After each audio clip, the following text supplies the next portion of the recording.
राम राम किसान भाइयों, मैं नितिन फिर से हाजिर हूँ आपके अपने चैनल नितिन देओल में। किसान भाइयों, आज हम बात करेंगे गेहूं की फसल के अंदर जो हम पोटाश डालने की बात कर रहे हैं कि आखिरी समय पर हमें जो अपनी गेहूं की फसल के अंदर पोटाश डालनी है वो कौन सी पोटाश डालें।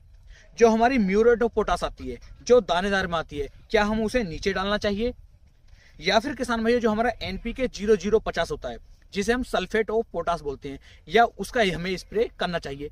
दोनों में से ज्यादा अच्छा रिजल्ट हमें कौन सी का देखने को मिलने वाला है। दोनों में से यदि हम किसी का एक का भी उपयोग करते हैं तो उसकी कितनी मात्रा हमें लेनी चाहिए, ये संपूर्ण जानकारी यहाँ पर मैं आपको देने वाला हूँ। साथ ही साथ मैं आपको बताऊंगा कि इनके आपको क्या क्या फायदे देखने को मिलेंगे। तो कंप्लीट जानकारी के लिए वीडियो को आप पूरा जरूर देखें जिससे कि आपको एक सही और शानदार जानकारी मिल सके। इसके बाद में किसान भाइयों आपको जो है प्याज की खेती के ऊपर, लहसुन की खेती के ऊपर लगातार वीडियो देखने को मिलती रहेंगी। यदि आप भी किसी अन्य खेती से संबंधित कुछ भी जानकारी चाहते हैं तो मैंने आपको एक टोल फ्री नंबर दिया हुआ है। इस नंबर पर आप कभी भी चाहें फोन करके मुझसे बात कर सकते हैं। कभी भी का मतलब है सुबह 9-10 बजे से लगा करके शाम को 4 से 5 बजे तक यदि आप कॉल करते हैं तो आपसे बातचीत हो जाएगी।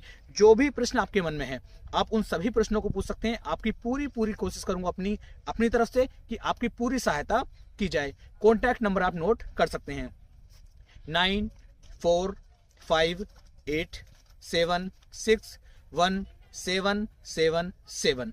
इस नंबर पे आप कॉल करेंगे, आपसे तुरंत बात करने की पूरी कोशिश करता हूं और आपको एक सही और सही जानकारी देने की भी मेरी कोशिश यहां पर जारी है। व्हाट्सएप पर भी आप मुझे मैसेज कर सकते हैं। तो बात कर रहे थे पोटाश के बारे में। तो पोटाश किसान भाइयों एक ऐसा खाद है, एक ऐसा तत्व है जिसकी रिक्वायरमेंट जिस समय पर हमारी फसल गबोट अवस्था में आती है, जिस समय पर हमारी गेहूं की फसल के अंदर दाने बनने शुरू होने वाले होते हैं, बालियां बननी शुरू होने वाली होती हैं, उस समय पर हमें पोटाश का उपयोग गेहूं की फसल के अंदर जरूर करना चाहिए। वैसे तो गेहूं की फसल के अंदर पोटाश का उपयोग 2 बार करना चाहिए। जब हम गेहूं की फसल की बुआई कर रहे हैं उस समय पर उपयोग करना चाहिए, और दूसरा उपयोग जब हमारी फसल गबोट अवस्था में जाती है, यानी कि जब बालियां बननी शुरू होती हैं, उस समय पर आपको इसका उपयोग करना चाहिए। तो सबसे पहले बात करते हैं पोटाश के फायदों के बारे में।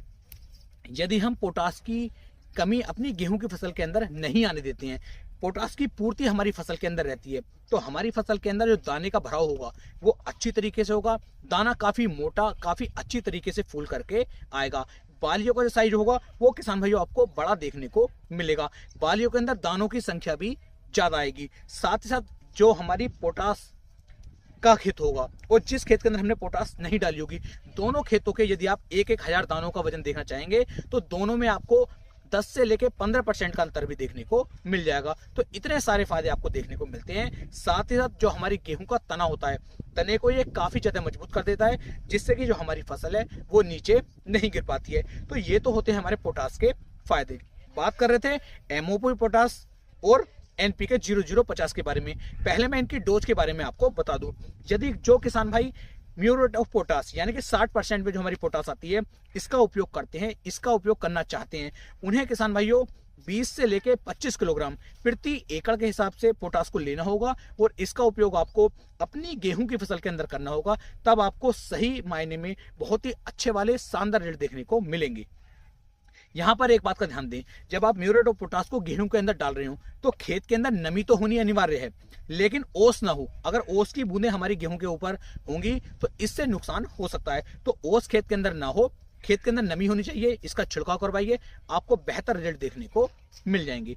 बात करते हैं NPK 0050 के बारे में। तो NPK 0050 की जो हमें मात्रा लेनी है वो लेनी है 1 किलोग्राम प्रति एकड़ के हिसाब से। इसे ले लीजिए, इसके अंदर लगभग 150 लीटर पानी के अंदर NPK 0050 को मिलाइए और इसका स्प्रे आप अपनी फसल के अंदर करेंगे।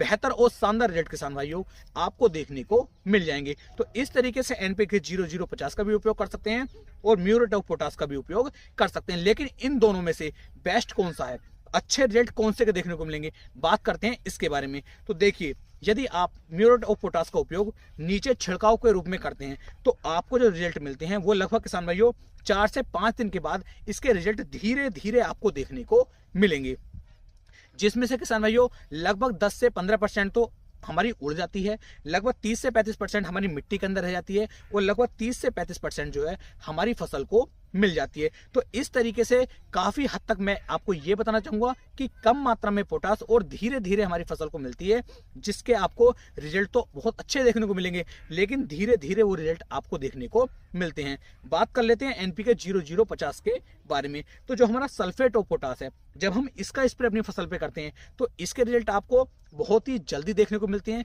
क्योंकि जो स्प्रे है वो डायरेक्ट पालियों पे पड़ता है, डायरेक्ट फसल पे स्प्रे पड़ रहा है, तो इसका रिजल्ट आपको इमीडिएटली बहुत ही जल्द देखने को मिलता है, जिससे बालियां काफी लंबी, मोटी, चमकदार और वजनदार बन जाती हैं। तो इस तरीके से सल्फेट ऑफ पोटास और म्यूरेट ऑफ पोटास, इन दोनों में से किसी भी एक का उपयोग आप कर सकते हैं। यदि दोनों में से किसी एक की बात करूं कि दोनों में सबसे अच्छा कौन सा है, सबसे अच्छे रिजल्ट आपको कौन सा निकाल करके दे सकता है, तो यहां पर जो सबसे अच्छा रिजल्ट आपको देखने को मिलेगा वो मिलेगा किसान भाइयों आपका एनपीके 0050 का। यदि आप एनपीके 0050 का स्प्रे करते हैं तो आपको बेहतर और शानदार रिजल्ट किसान भाइयों देखने को मिलेंगे। तो दोनों में से आप स्प्रे तो कोई सा कर सकते हैं, लेकिन सही मायने में अच्छे रिजल्ट के लिए आपको एनपीके 0050 का ही उपयोग करना चाहिए। उम्मीद है मेरी ये जानकारी, मेरी ये वीडियो आपको काफी ज्यादा पसंद आई होगी। वीडियो अच्छी लगी हो तो वीडियो को आप ज्यादा से ज्यादा किसान भाइयों तक शेयर करें। फिर मिलेंगे एक नई वीडियो में, तब तक के लिए मेरे सभी प्यारे किसान भाइयों को राम राम जी।